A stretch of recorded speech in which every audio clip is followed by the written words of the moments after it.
अगर परिवारजन में कोई बुजुर्ग है, उस माँ की, उस बाप की, दादा दादी जो भी कोई है, उन्हें अनाथ वृद्ध आश्रम में मत भेजो, ये आपसे गुजारिश। लेकिन आजकल लोग ऐसा कर रहे हैं, तो साथ संगत हर सेवा कार्य बड़े जोर शोर से करती है। तो हमने एक सेवा शुरू करवाई थी, चिट्ठी में शायद आप लोगों ने पढ़ी थी, अनाथ मातृ पितृ सेवा। जी बच्चे हाथ खड़ा कर रहे हैं कि हाँ जी बेटा, बिल्कुल बिल्कुल, आशीर्वाद, मालिक खुशियां दे। सबने सुनी है, आपने वो चिट्ठियों में सबने सुना है। तो क्यों ना साथ संगत ब्लॉकों में, यहां लगता है कि जरूरत है, गांव में तो हमें लगता नहीं कि इसकी जरूरत पड़ती होगी, गांव में कम है अभी भी शायद, जो हमें फीलिंग आती है कि माँ बाप को घर से निकालते होंगे, बहुत बहुत कम रेशो होगी। शहरों में और ज्यादा, और महानगरों में तो पूछो ना। तो अगर पॉसिबल हो साथ संगत, अनाथ वृद्ध आश्रम जो हम पहले कहा करते थे, तो क्या वो सेवा करने को आप तैयार हैं? जी, तो आप जोर से नारा लगाएं, हाथ नीचे कर लें। बहुत बहुत आशीर्वाद, हाथ नीचे कर लें।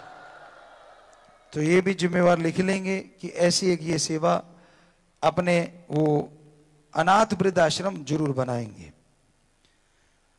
दूसरा, हाँ, वो एडम ब्लॉक के साथ मिलके उसका डिजाइन करके, वो सारा जैसे आपको कल बताया था, वो बेपरवाह जी की रहमत से हमने उस बच्चे को बताया और उसने वो डिजाइन कर भी दिया, और वो डिजाइन बिल्कुल तैयार है जी। जो आपको कल बोला था मोबाइल टॉयलेट का, जो आपको बताया था, वो डिजाइन तैयार हो चुका है और वो जुम्मेवारों से आप ले लेंगे, बस अब हमने उसको फाइनल करना है, वैसे बना दिया है। तो ऐसे ही इसका भी एक डिजाइन तैयार करेंगे। दूसरा एक और ख्याल आता है कि गऊ जो है, हम ये नहीं कहते कि पशु पशु बराबर होते हैं, लेकिन गऊ का अपने आप में एक अलग रोल है, बहुत बड़ा, इसलिए इसे गऊ माता कहा जाता है।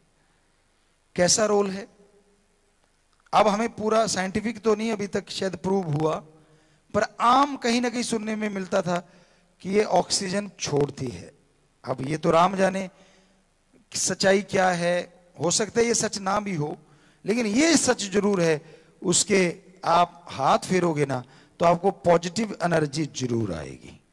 और पशु के फेर लो और उसके फेर लो, दोनों में आपको अंतर महसूस होगा।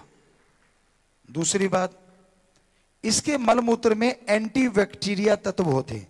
वो डॉक्टर साहबान यहाँ रिसर्च करता आए हुए हैं, कल हम उनसे बात करेंगे, चाहे वो रिसर्च करेंगे इस बारे में, क्या वाकई एंटीवायरस या एंटी बैक्टीरिया उनके मलमूत्र में पाया जाता है।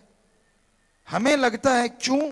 क्योंकि हम राजस्थान के वासी हैं और वहां पे हमारे जो रसोई होती थी, चाहे घर छोटे बड़े कैसे भी थे शुरू शुरू में, बाद में तो लोगों ने पक्के घर और गैस और ये और वो और बहुत कुछ आ गया, लेकिन हम बात करें 1972 की या उस टाइम की, 73 की, तो हमारे जो चूल्हे चौके होते थे, चूल्हा बनाया जाता था, तो उसमें गोबर गऊ का लेके, उसका पेशाब लेके मिट्टी में मथ के वहां पोछा जरूर मारा जाता था और बाल्टी में कहीं ना कहीं वो भिगो के रख दिया जाता था। 2 दिन बाद, 1 दिन बाद वो पोछा सब जगह लगाया जाता था।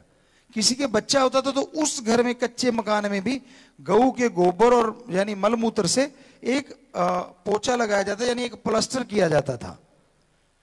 तो पुराने बच्चे जो हम जिस टाइम की बात कर रहे हैं, हम लोग ये नहीं जानते थे आरएमपी डॉक्टर होता क्या है। बड़ों की तो बात छोड़ो, कोई डॉक्टर नहीं होता था गांव में। शहरों में जरूर होते होंगे, पर वो शहर वासियों के लिए होते होंगे, क्योंकि गांव में तो किसी के कुछ होता ही नहीं था, हमने तो देखा नहीं। हमारे टाइमों में ना तो कोई थकावट जानते थे, ये तो हमने सरसा आके सुनी थी कि थक गया।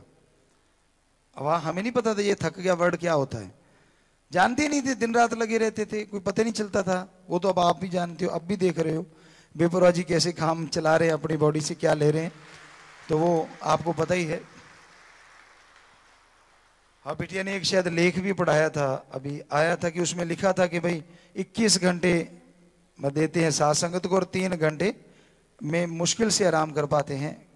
किसी बहुत ही अच्छे बच्चे ने वो लिखा था या किसी अखबार में था या वो जैसा भी था, वो बड़ा अच्छा लगा। तो उनको भी आशीर्वाद, उन बच्चों को भी जो ऐसी सच्चाई भी लिखते हैं।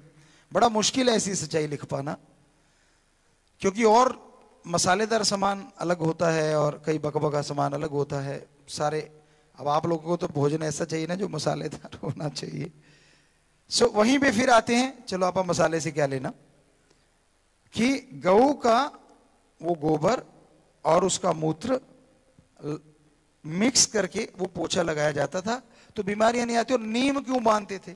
आजकल तो कहते नहीं बेटा होगा तो नीम बांधते, नहीं। हमारे टाइमों में जिस बेटी के यानी माता के बच्चा होता था उसके नीम के पत्ते बांधे ही जाते थे मोस्टली। उसकी वजह भी यही थी कि वो एंटी बैक्टीरिया है, एंटी वायरस है, तो बीमारियां आती ही नहीं थी। खुले बच्चे ने सोना है, आगे भी आपको एक बार जिक्र किया था कि पेशाब कर दिया तो उसके पंजाबी से कहते पोतड़ा, कपड़ा सा बांध देते थे, वो गिल्ला हो गया दूसरा बदल देते थे। आज वालों को मौज बनी हुई है, एक लिफाफा सा चढ़ा देते, सारा दिन लगा रहा बेटा, दे तेरे की ले तेरे की, बाहर बूंद नहीं निकलती। बाहर तो नहीं निकलती, उसका अंदर क्या होता होगा वो तो सोचो। अंदर तो सारा गड़बड़ी है ना। तो हमारी संस्कृति बड़ी स्वस्थ थी। आप अपने आप को हाईटेक मानते हो, हम कहते हैं हम लोग हाईटेक थे उस टाइम में बहुत सारी चीजों में। आप एंटी बैक्टीरिया एंटी वायरस के लिए पता नहीं कितना खर्च करते हो, और हम सिर्फ गऊ के मूत्र और उसके गोबर से ही एंटी बैक्टीरिया वायरस बना लेते थे। नीम बांध लिया, एंटी बैक्टीरिया हो गया। नीम के पत्ते बिछा दिए चारपाई पे, जो बेटी के माता के बच्चा होने वाला है, या राख आसपास रख दी और नीचे नीम के पत्ते बिछा दिए, तो हो गया एंटी बैक्टीरिया। और आप कितना खर्च कर रहे हैं, अपने आप को हाईटेक कहते हो यार, कमाल की बात है। तो कहने का मतलब हमारे पवित्र वेदा बहुत ज्यादा हाईटेक है, थे, हैं, उनमें ये चीजें थी। तो गऊ की बात पे फिर आते हैं। बात वहीं नहीं रह जाती। आज क्योंकि वो बच्चे आए हुए हैं तो कल हम उनको टाइम भी देना है, जरूरी है। बात हमने कहा था, पूछेंगे जरूर कि भैंस का दूध है, गऊ का दूध है। हालांकि कई लोग कहते हैं इनको पीना ही नहीं चाहिए बड़े होके, ये तो जी गलत है, ये तो बछड़े के लिए देती है और आप पी लेते हैं। आप बच्चे को दूध सिर्फ उतनी देर जितनी देर माँ दूध देती है। नेचर वाइज ये सही है, लेकिन अब जिन्होंने गऊ भैंस का सभी लोग दूध पीते तो हो क्या गया उससे? गड़बड़ तो हुई नहीं कुछ। हाँ, ये हमें जो लगता है गऊ का दूध सर्वोत्तम है बहुत सारी चीजों में। कन्वर्ट सबसे तेजी से अगर कोई दूध को जो वो खाती है करती है तो पहले नंबर पे शायद बकरी हो, पर दूसरे नंबर पे तो गऊ 100% है। असल तो पहले नहीं तो दूसरे। तो इसलिए गऊ को गऊ माता कहा गया। उसके बछड़े हल जुड़ते थे, और अगर यूं ही तेल खत्म होता गया तो एक दिन फिर से गऊ माता के बछड़े ही काम आएंगे, ऐसा लग रहा है। क्योंकि करे क्या कोई, जब तेल खत्म हो रहा है धरती से, कर भी क्या सकता है कोई? कहां से लाए? आसमान से तो बरसता नहीं। अब धरती में कब तक रहेगा क्या पता, वो तो राम जी जाने। कोयला कब तक है? तभी तो सोलर की तरफ भाग ली दुनिया, जो कि रावण के टाइम में होता था। रावण की पूरी लंका जगमगाती थी। पवित्र रामायण में एक जगह ऐसी जिक्र आता है, तो जगमगाती थी। सूरज उसकी रसोई बनाता था, सूरज। तो उसके पास उस समय भी सोलर पावर थी। और आप अपने आप को हाईटेक कहते हो, कमाल है। अभी तक तो हुआ नहीं हाईटेक वाला सौदा। उसने तभी कर रखा था। उसने अपने मकान का डिजाइन इस तरह से करवाया था, हवा आती थी और हवा से ही सारी गलियां साफ हो जाती थी, पत्ते धूल एक जगह जाके पड़ जाते थे। तो हवा झाड़ू लगाती, और हवा झाड़ू लगाने कैसे पकड़ के आएगी बताओ? पवन देव थोड़े ना कहां घूमते फिरेंगे। चंद्रमा तक से उसने काम ले लिया था, उसकी रोशनी तक से वो रसोई बनवा लेता था। तो ये कहने का मतलब हमारे जो पवित्र वेदों में या पुराने समय के पवित्र ग्रंथों में लिखा है वो सच है। तो वही बात पे फिर आ गए, गऊ वाली बात पे, कि आजकल हम देखते हैं गऊएं बड़ी पहले भी देखा करते थे, रोड पे बड़ी घूमती हैं, कहीं सांड भिड़ रहे हैं। तो अगर पॉसिबल ये हो पाएगा कि कहीं भी नेचुरल गौशाला ये आगे लागू करेंगे, आज लागू नहीं कर रहे। हम जिम्मेवारों से ये कहना चाहते हैं कि राजा महाराजाओं ने, और आज भी हमें लगता है अगर हम ये चीज आप कोशिश करें, गौचर भूमि एक भूमि होती है, गौचर भूमि जो हमने सुना बागड़ी में, उधर राजस्थान में, यानी गौ के लिए स्पेशल जगह रहने के लिए, खाने के लिए दी जाती थी। राजा महाराजा होते थे या जो भी उस समय, आज भी हो सकता है ऐसा ही हो, तो वो स्पेशली जमीन होती है। तो अगर वो लीज पे मिले, उस पे आप कोई ट्यूबवेल लगाएं, उस पे खुले शेड वगैरह हों, बड़े बड़े पेड़ हों, और जो गौएं हैं या सांड हैं वो वहां बिचरें, तो नेचुरली एक उनको वो वातावरण मिले जो कभी मान लेते सतयुग में होता होगा कि खुले वातावरण में वो घूम रही हैं, उनके गले में रस्सा नहीं है, वो अपना चर रही हैं, कहीं खा रही हैं कहीं। तो ये एक फर्ज बनता है कि हमें भी अपनी विरासत संभालनी चाहिए, हमारी संस्कृति संभालनी चाहिए। तो ये कार्य आज लागू नहीं करेंगे, आज नहीं करेंगे जरूर, लेकिन पहले इस बारे में पता किया जाए क्या ये पॉसिबिलिटी है, क्या ऐसा संभव है कि वो जगह कुछ नहीं करना, ना पा ऐसा लेनी है कि एज ए संभालने के लिए, कि भाई हम 5-10 साल के लिए उसको संभालेंगे, चाहे वो गौचर भूमि है, तो उस पे फिर ट्यूबवेल वगैरह लगा के, बाड़ वगैरह लगा के, ताकि कुत्ते वगैरह आके, कहीं बछड़ा जन्मा है तो उसको ऐसा ना कुछ कर दें, तो वहां कुछ लोग रहें, उसकी संभाल करें, तो बछड़े अपना नेचुरली दूध जैसे पहले पीते थे वैसे पिए। तो हमें लगता है ये भी एक बहुत बड़ा कार्य होगा।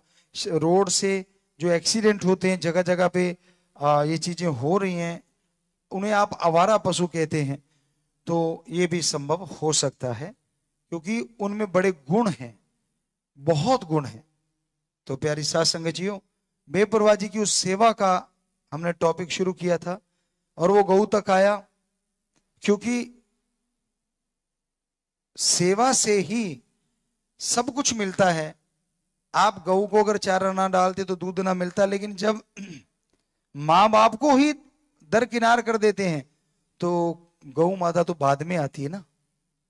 तो पहले जरूरी है मां बाप की संभाल कीजिए, ज्यादा बुजुर्ग हो गए, वृद्ध हो गए हैं, और मां बाप को भी चाहिए कि बात बात पे बच्चों की बातों में टांग ना अड़ाया करें।